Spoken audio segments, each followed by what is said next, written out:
we knew this was about saving lives, and so that was our first priority. We didn't think about anything else.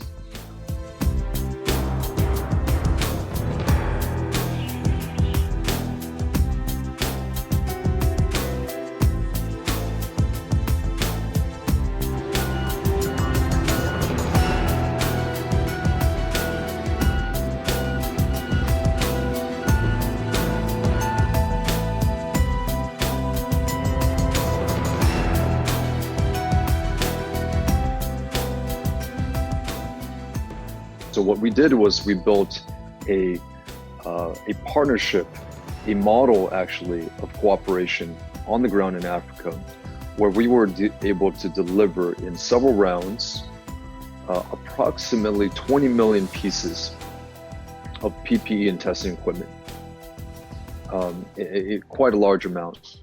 And we delivered face masks of various types, including N95 masks, protective clothing, test kits, which also included viral swabs, extraction kits, detection kits.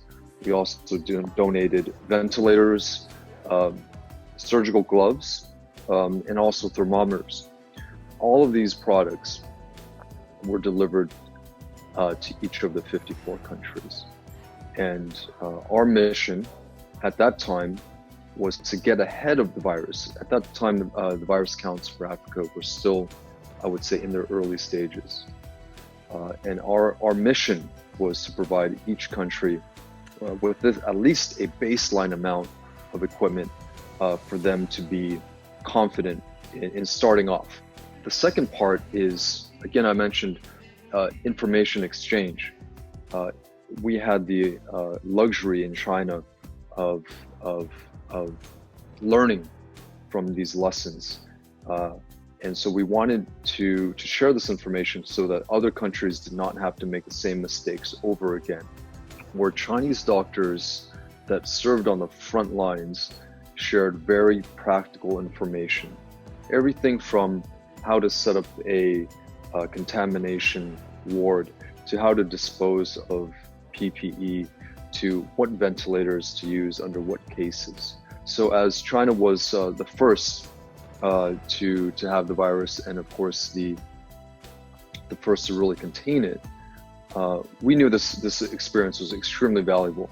This virus has not been really seen before. I think there's a lot of comparisons to SARS, but COVID-19 certainly has been something on unprecedented proportions. And so there's no handbook for how to deal with COVID-19. And so what we did was we actually developed one. We asked our doctors, our hospitals in China, some of the leading experts, to write a handbook.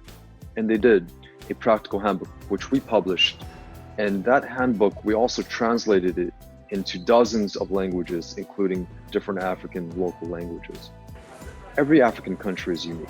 And so what they hear from us in China is only an example for them to build off on. It's not a model for them to copy or replicate. That won't work in a lot of cases.